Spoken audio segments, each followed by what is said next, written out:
আমরা এই যে কলমি P71 যে স্মার্ট ওয়াচটা, এই স্মার্ট ওয়াচটার ভিতরে ইউজার ইন্টারফেসে মানে ওয়াচটার ভিতরে কি কি থাকছে সেগুলো একটু দেখে নিই।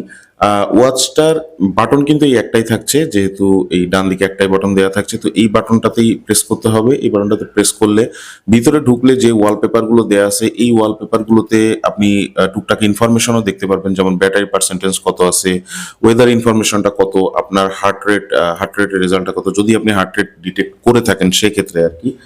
আর এছাড়াও যদি আপনি এটার উপরের থেকে নিচের দিকে সোয়াইপ করেন তাহলে নোটিফিকেশন প্যানেল পেয়ে যাবেন, যেখানে সেটিংস অপশন আছে, ডু নট ডিস্টার্বের অপশন পেয়ে যাচ্ছেন, পাওয়ার বাটনের যে অপশন সেটা পেয়ে যাচ্ছেন, ব্রাইটনেস কন্ট্রোলিং এর একটা অপশন পেয়ে যাচ্ছেন, এবং সেই সাথে আপনারা যদি কল মানে ফোন থেকে কল করতে চান, মানে এটার মাধ্যমে যদি কলে কথা বলতে চান, সেটাও আপনি চাইলে অন করে রাখতে পারবেন। আর এই যে অপশনটা দেওয়া আছে, এই অপশনটা, এটা হচ্ছে আপনি রেস টু ওয়েকের যে অপশনটা সেটা আর কি, যে ফিচারটা, এই ফিচারটা আর কি যদি অন করে রাখতে চান সেক্ষেত্রে আপনি এটা দিয়ে রাখবেন।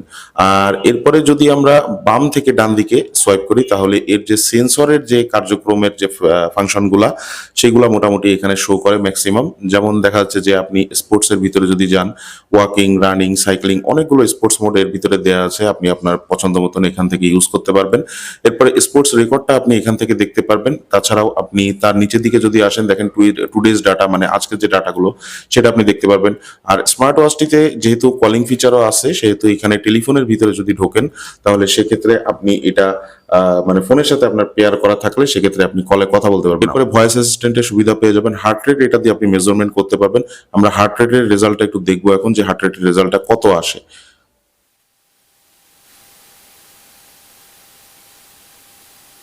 আচ্ছা, আমাদের হার্ট রেটটা কিন্তু 86, 88 এর ভিতরে ঘোরাফেরা করতেছে, তো মোটামুটি ভালোই বলা যায়। এরপরে আপনি হার্ট রেট ছাড়াও এখানে SpO2 ব্লাড অক্সিজেন মনিটরিং করতে পারবেন, ব্লাড প্রেশারও আপনি এটা দিয়ে মনিটরিং করতে পারবেন। ব্লাড প্রেশার মনিটরিংটা করার জন্য 29 সেকেন্ডের মতন টাইম নিয়ে থাকে, এটা মানে 30 সেকেন্ডের মতন আর কি টাইম নিয়ে থাকে। অ্যালার্ম, ওয়েদার, মোটামুটি একটা স্মার্ট ওয়াচে যা যা ফিচার থাকে সবই দেওয়া থাকছে। ব্লাড প্রেশার মনিটরের যে ফিচারটা, এটা আমার কাছে স্পেশালি খুব ভালো লাগছে, সব স্মার্ট ওয়াচে আসে না এই ফিচারটা। তো যাই হোক, এরপর আপনার ক্যালকুলেটর পেয়ে যাবেন। ক্যালকুলেটরের নর্মাল যে স্মার্ট ওয়াচ গুলোতে ক্যালকুলেটর যেভাবে আর কি কাজ করে সেভাবেই আর কি এখানে কাজ করবে। ক্যামেরা আপনি এটা দিয়ে কন্ট্রোল করতে পারবেন। এছাড়াও আপনি এখানে এটা দিয়ে গেমও খেলতে পারবেন, মানে গেমও দেওয়া থাকছে এতে। আর এরপরে যদি আমি মেসেজ অপশনের এখানে আসি, মেসেজ তো আপনি দেখতে পারবেন। মিউজিক আপনি এটা দিয়ে কন্ট্রোল করতে পারবেন, মিউজিক প্লে পজ করতে পারবেন, সাউন্ড ভলিউম আপ ডাউন করতে পারবেন, প্রিভিয়াস ট্র্যাক, নেক্সট ট্র্যাকে আপনি এটা দিয়ে যেতে পারবেন। ফিমেল হেলথের একটা অপশন এখানে দিয়ে দিছে। আর এরপরে যদি আমরা সেটিংসে যাই, দেখেন প্রিফারেন্সের একটা ফাংশন এখানে আছে, যেটা দিয়ে আপনি আপনার থিম গুলো পরিবর্তন করতে পারবেন, যে আপনার ওয়াচের যে ফাংশন গুলো কিভাবে শো করবে। এরপরে কম্পোনেন্ট এডিটিং থাকছে, ব্রাইট স্ক্রিন থাকছে, মানে নাইট স্ক্রিনের একটা অপশন দিছে, যে মানে রাত্রেবেলার যে টাইমটা, এই টাইমটা আর কি স্ক্রিনটা খুব ডিম হয়ে থাকবে, এরকম টাইপের কিছু একটা হবে। আর ডু নট ডিস্টার্বের ফিচারটা এখানে দেয়া আছে। শর্টকাট তো উপর থেকে নোটিফিকেশন প্যানেলে দেয়াই থাকছে। এরপরে টাইম ফরম্যাটের যদি এখানে আসেন, দেখেন টাইম ফরম্যাটের এখানে আসলে আপনি 24 আওয়ার্স, 12 আওয়ার্স এটা করে রাখতে পারবেন। ডেট ফরম্যাটের এখানে আপনি ডেটটা ঠিকঠাক করে রাখতে পারবেন, অ্যাপের সাথে কানেক্ট করলে অটোমেটিক্যালি ডেট ঠিকঠাক মতন শো করবে। আর ভাইব্রেশন ইন্টেন্সিটি এখানে স্ট্রং, উইক, আমরা উইকটা দিয়ে রাখি, কারণ স্মার্ট ওয়াচ অত বেশি ভাইব্রেশন প্রয়োজন হয় না। আর এরপরে যদি রিংটোনটা, মানে এটাতে যখন দেখা গেল কল আসবে তখন সেক্ষেত্রে স্মার্ট ওয়াচটাও যেহেতু রিং করবে, আপনি রিংটোন মোড অন করে রাখলে, রিংটোন এন্ড ভাইব্রেশন দিয়ে রাখলে ভাইব্রেশন এবং রিং দুইটাই করবে। তো সেক্ষেত্রে আপনি আপনার টোনটা নিজের মতন করে চয়েস করে রাখতে পারবেন।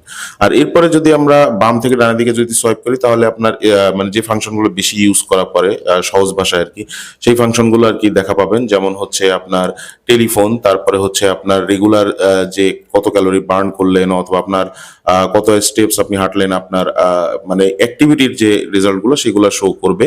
আর এরপরে দেখা যাচ্ছে যে ভয়েস অ্যাসিস্ট্যান্ট, এটা আপনি দেখতে পারবেন। স্লিপ মোডের অপশন পেয়ে যাবেন, হার্ট রেট মনিটরের এটা পেয়ে যাবেন, ব্লাড অক্সিজেন মনিটর পেয়ে যাবেন, ওয়েদার ইনফরমেশনটা পাবেন। আর আপনি যদি কিছু চান যে আলাদাভাবে কোনো ফাংশন অ্যাড করে রাখবেন, সেটাও চাইলে আপনি এখানে অ্যাড করে রাখতে পারবেন। তো ওভারঅল সবকিছু মিলে এটার যে ইউআইটা আমার কাছে খুবই ভালো লাগছে। এবং একটা জিনিস খেয়াল করে দেখেন, আমি এতক্ষণ ধরে আপনাদের সামনেই অপারেট করলাম, আমার কাছে কিন্তু এই ইউআইটা একটুও মানে স্মার্ট ওয়াচটা 2000 টাকার ভিতরে আসছে, তারপরেও কিন্তু একবারের জন্য কোনো ল্যাগ অথবা দেখা যায় কোনো চপি চপি ফিল, সাধারণত যে লো রেঞ্জে যে স্মার্ট ওয়াচ গুলোতে একটা চপি চপি ফিল থাকে ইউজার ইন্টারফেসের অপারেট করতে গেলে, সেই চপি ফিলনেসটা কিন্তু নাই। খুবই স্মুথলি কিন্তু স্মার্ট ওয়াচটা আমাদেরকে ভালো একটা এক্সপিরিয়েন্স ডেলিভার করতে পারতেছে।